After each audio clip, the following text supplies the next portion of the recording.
असं आहे की राज्यामध्ये बदल्यांचा जो महाघोटाळा झाला, या महाघोटाळ्याची सगळी माहिती ही मी केंद्रीय गृह सचिवांपर्यंत पोहोचवली आणि त्यानंतर माननीय उच्च न्यायालयाने या महाघोटाळ्याची चौकशी ही सीबीआयला सोपवली आणि त्यावर सर्वोच्च न्यायालयाने शिक्कामोर्तब केलं। याचाच अर्थ हा महाघोटाळा घडला आणि म्हणूनच सीबीआय त्याची चौकशी करते।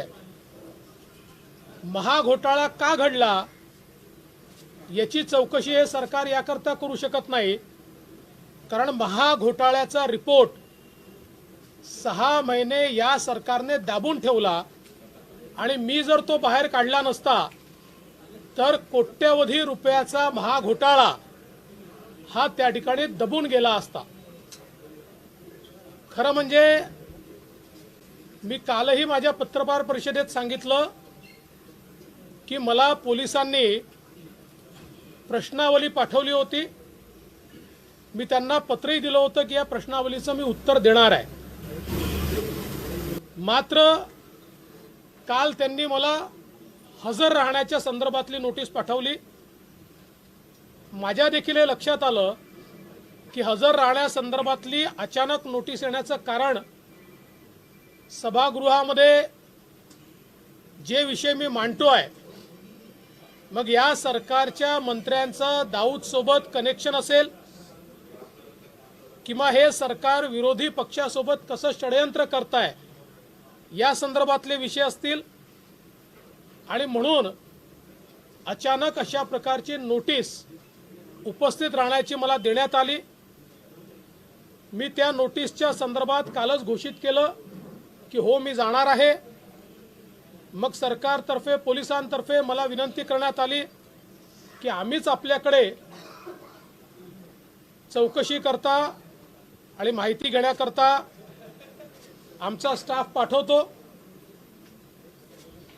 त्यानुसार ते आज आले, पण वळसे पाटील साहेब जे म्हणाले त्याच्यामध्ये सगळ्यात महत्त्वाचा फरक काय आहे, मला जो क्वेश्चनर पाठवला होता आणि आज जे प्रश्न विचारण्यात आलेले आहेत यामध्ये एक गुणात्मक अंतर आहे आणि ते अंतर हे आहे की आजच्या सगळ्या प्रश्नांचा रोख जणू काही ऑफिशियल सिक्रेसी ॲक्टचं उल्लंघन मी केलंय अशा प्रकारचा रोख होता। म्हणजे हे सगळं घोटाळा बाहेर काढून ऑफिशियल सिक्रेसी ॲक्टचं तुम्ही उल्लंघन केलं असं तुम्हाला वाटत नाही का? हे अशा प्रकारे करणं योग्य होतं का? अशा प्रकारचे प्रश्न म्हणजे 160 मध्ये साक्षीदाराचा ज्या प्रकारे जबाब घेतात तसे प्रश्न नव्हते। तर जणू काही मला आरोपी सहआरोपी बनवता येईल का अशा प्रकारचे प्रश्न आज विचारण्यात आले। परंतु मी त्यांना स्पष्टपणे त्यांनी दिलेल्या सगळ्या प्रश्नांची उत्तरं दिली आणि अगदी स्पष्ट सांगितलं की ऑफिशियल सिक्रेसी ॲक्ट हा लागू होतो की नाही याच्यावर तर मी बोलणार नाही, पण माझ्यावर लागू व्हायचं असेल तर व्हिसल ब्लोअर्स प्रोटेक्शन ॲक्ट लागू झाला पाहिजे। याचं कारण हा घोटाळा मी बाहेर काढलाय, मी व्हिसल ब्लोअर आहे आणि तो न्यायालयाने मान्य केलेला घोटाळा आणि त्याच्यात आता अनेक लोक बाहेर पडतायत, कोट्यवधीचे व्यवहार हाती लागतायत। दुसरं महत्त्वाचं यातलं असं आहे की मी जे त्यांना अतिशय स्पष्टपणे सांगितलं, मी जबाबदार नेत्यासारखा वागलो। त्या संदर्भातलं अग्रेषित केलेलं पत्र मी दाखवलं, पण त्याच वेळी मी पत्रकार परिषदेमध्ये सांगितलं की ट्रान्स्क्रिप्ट किंवा पेन ड्राईव्ह हा मी कोणालाही देणार नाही। याचं कारण हे मटेरियल सेन्सिटिव्ह आहे आणि म्हणून याची कॉम्पिटंट अथॉरिटी कोण आहे? राज्य सरकारला तर मी देऊ शकत नाही। राज्य सरकारने जो घोटाळा दाबला त्याचे कागद मी राज्य सरकारला देऊन त्यांनी काय दिवे लावले असते? त्यामुळे त्या सगळ्या कागदपत्रांमध्ये IPS ऑफिसर्सची नावं असल्यामुळे IPS ऑफिसर्सची कॉम्पिटंट अथॉरिटी केंद्रीय गृह सचिव असल्यामुळे हे सगळे कागद मी केंद्रीय गृह सचिवांना दिले त्यामुळे कुठेही ते पब्लिक डोमेनमध्ये मी आणले नाहीत. जे कव्हरिंग लेटर होतं त्याच्या व्यतिरिक्त सेन्सिटिव्ह मटेरियल मी पब्लिक डोमेनमध्ये आणलं नाही. पण त्याचवेळी सिक्रेसीचा भंग झाला असेल तर तो कोणी केला? संध्याकाळी ही सगळी कागदपत्र ट्रान्स्क्रिप्टची जी मी केंद्रीय गृह सचिवांना दिली होती ती मंत्री नवाब मलिक यांनी पत्रकारांना दिली. त्यामुळे चौकशी झाली पाहिजे तर ती त्यांची झाली पाहिजे. कारण पत्रकारांना हे जर पोलीस मानतात की हे सिक्रेट डॉक्युमेंट होते तर मग ते मंत्री नवाब मलिकांना प्रेसला देण्याचा अधिकार होता का? ते त्यांनी दिले आहेत प्रेसला, आपल्यापैकी सगळ्यांनाच त्यांनी दिले आहेत, आपल्याजवळ देखील त्याची माहिती आहे. त्यामुळे कितीही मला गोवण्याचा प्रयत्न केला तरी सरकार मला गोवू शकत नाही. हे काळे कारनामे मी बाहेर काढतच राहणार आहे. या संदर्भात जेवढी माहिती मिळेल ती माहिती मी पोचवतच राहणार आहे. आणि मला या गोष्टीचा आनंद आहे की मी एका अतिशय जबाबदार नागरिकासारखं सगळं संवेदनशील मटेरियल हे प्रसिद्धीच्या मागे न लागता ते पब्लिक डोमेनमध्ये न आणता ते मी कॉम्पिटंट अथॉरिटीला दिलं आहे. आणि म्हणून मला असं वाटतं हा जो काही चौकशी वगैरे करण्याचा किंवा स्टेटमेंट नोंदवण्याचा जो काही उपक्रम या ठिकाणी झाला आहे सरकारला यातनं काही हाती लागणार नाही. या माध्यमातनं त्यांचे मनसुबे जे आहेत ते मनसुबे पुरे होऊ शकणार नाहीत. अधिवेशन काळामध्ये आज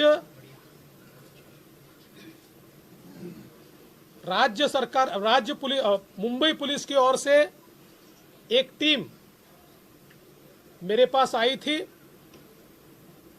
23 मई 2021 को महाराष्ट्र में हुए तबादले घोटाले के कागजातों को मैंने केंद्रीय गृह सचिव को सौंपा था. एक प्रेस कॉन्फ्रेंस की थी, उसमें कवरिंग लेटर दिखाते हुए बताया था ये सारा सेंसिटिव मटेरियल मेरे पास है. महाराष्ट्र में करोड़ों रुपए का तबादला घोटाला हुआ है और इसके कागजात मैं केंद्रीय गृह सचिव जी को सौंप रहा हूं. उसी दिन मैंने उनको सौंपा था. उसके बाद उससे बौखलाई हुई सरकार ने एक गुना दाखिल किया कि कागज बाहर कैसे गए. और उस सिलसिले में आज मेरे पास मेरा स्टेटमेंट रिकॉर्ड करने टीम आई थी. मैंने उस टीम को सारा जवाब दिया है.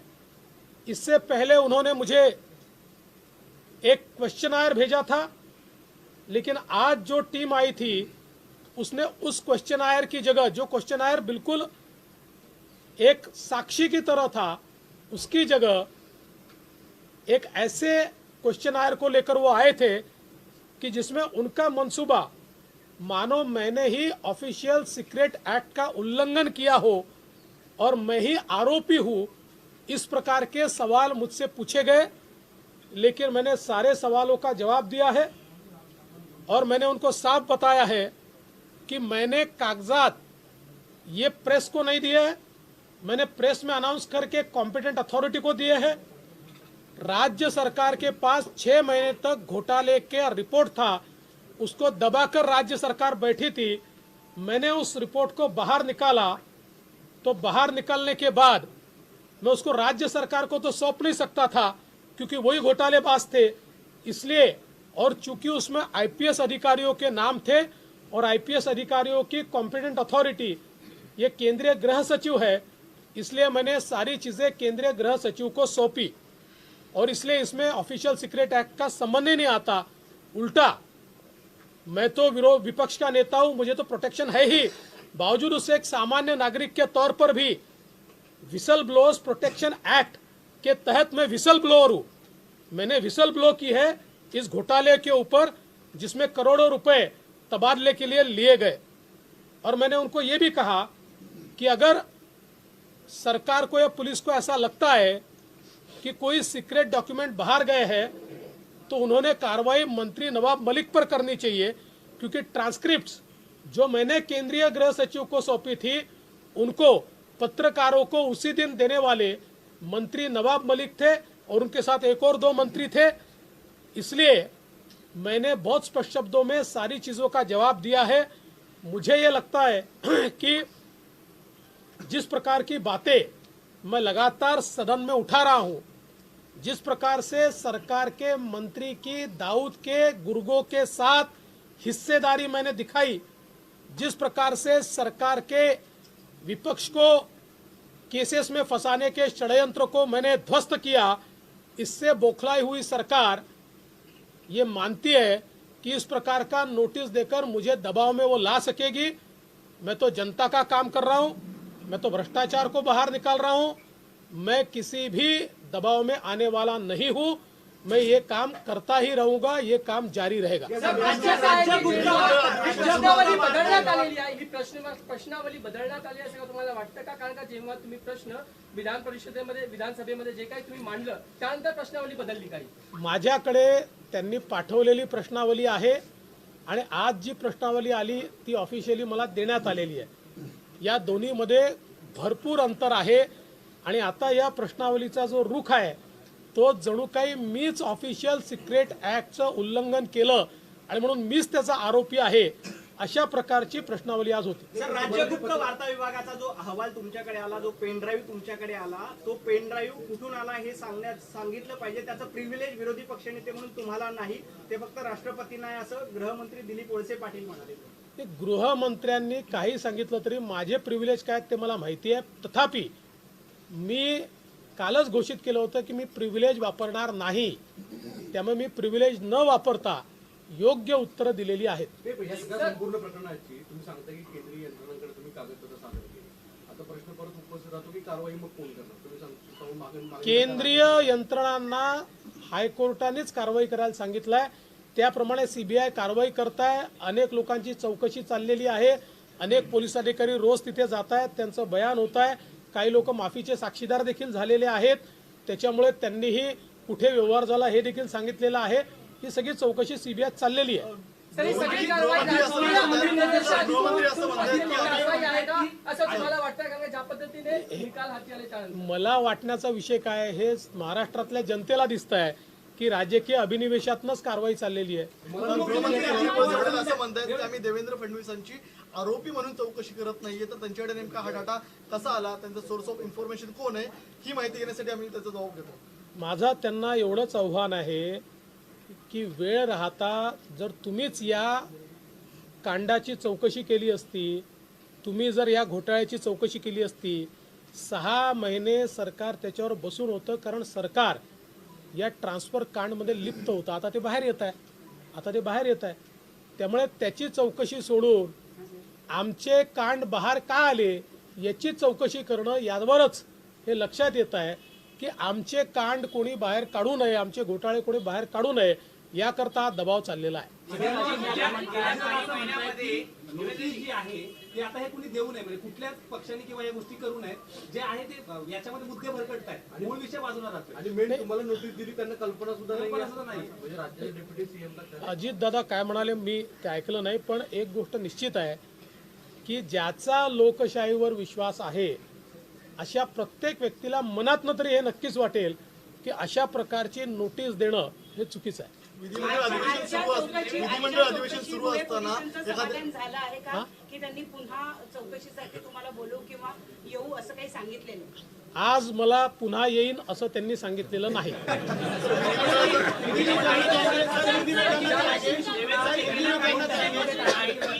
एकीकडे रश्मी शुक्ला यांना फोन टायमिंग मध्ये टार्गेट केलं जाते, दुसऱ्या बाजूला त्याच संदर्भात तुम्हाला नोटीस असेल किंवा काय अधिकाऱ्यांवर देखील एक बर्डन तपास कुठे नाही टाकलं जाते। मुळातच अधिकाऱ्यांनी आमचे घोटाळे बाहेर काढू नये याकरता वेगवेगळ्या केसेस दाखल केल्या जात आहेत, अधिकाऱ्यांवर दबाव बनवला जातो आहे।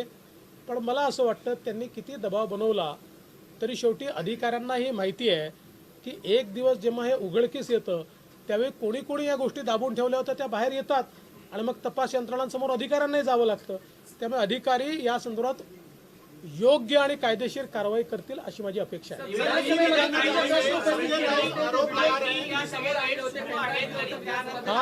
त्यामुळे कुठेतरी दबाव तंत्र निर्माण करण्याचा प्रयत्न, कारण का सभागृहामध्ये उद्या गृहमंत्र्यांना उत्तर द्यायचं असं आहे, उद्या गृहमंत्री काय उत्तर देतील हे मला माहिती नाही, त्यांना जे उत्तर द्यायचं असेल ते त्यांनी द्यावं। आम्ही आमच्या मागणीवर कायम राहणार आहे, काल जेव्हा वकील प्रवीण चव्हाण बोलले त्याच वेळी उद्याचं उत्तर काय असणार आहे याची मला पूर्ण कल्पना आलेली आहे आणि मी ते एक्सपेक्टही केलेलं. म्हणूनच मी कालही माझ्या पत्रकार परिषदेत सांगितलं की मी सगळी तयारी करून ठेवली आहे. वेगवेगळ्या प्रकारचे सगळे पुरावे मी जमा केलेले आहेत. आम्ही हायकोर्टामध्ये जाऊ. संपूर्ण प्रकरण पुन्हा सीबीआयकडे गेलं पाहिजे याकरता हायकोर्टाला विनंती करू आणि हे सगळे पुरावे सीबीआयला सुपूर्द करू. रश्मी शुक्ला हिंदी में जानना चाहेंगे, आवाज सर, हिंदी में जानना चाहेंगे। स्पेसिफिक राज्य सरकार- नाही. सर, हिंदी में जानना चाहेंगे, संजय राउत का ये ट्वीट करके उन्होंने थोड़ी देर पहले ही कहा है कि राज्य सरकार जब इस मामले की जांच कर रही है, कानून के लिए सब कोई बराबर है, तो जो पूछताछ करने के लिए कुछ नेताओं से संपर्क किया जा रहा है तो डर क्यों रहे हैं सच बताने के लिए? मैं उनको ही पूछना चाहता हूँ. मैंने तो खुले मन से बोला कि मैं जाने को तैयार हूँ. संजय राउत रोज डर डर कर प्रेस कॉन्फ्रेंस लेते, रोज केंद्रीय एजेंसी पर आरोप करते. तो मुझे ऐसा लगता, मैंने तो कहा कि मैं आने को तैयार हूँ. बुलाओ जहाँ बुलाना चाहते हो. उनमें है हिम्मत ये बोलने की? नहीं है. वो तो प्रेस कहते मुझे क्यों बुलाया, मुझे क्यों बुलाया, मुझे क्यों बुलाया, ऐसा रोज बोलते हैं. विरोधी पक्षनेत्यांनी जो पेनड्राईव्ह बॉम्ब टाकले, विरोधी पक्षनेत्यांनी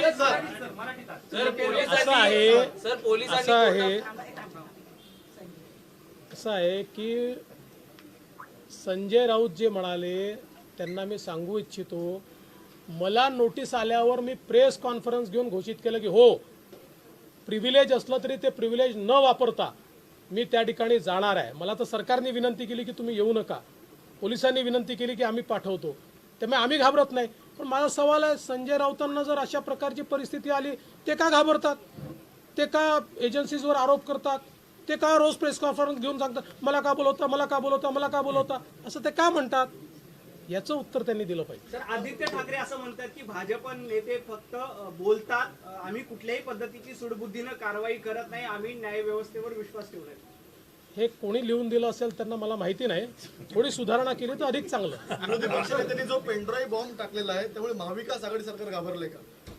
आता हे तर त्यांना माहिती आहे, पण तुम्ही पत्रकार आहात, तिथे काय आहे, कोणामध्ये घबराट आहे का, कोणामध्ये काय आहे हे तुम्हाला समजतं. त्यामुळे हा प्रश्न मला विचारायचे मीच तुम्हाला विचारतो, सांगा आहे का?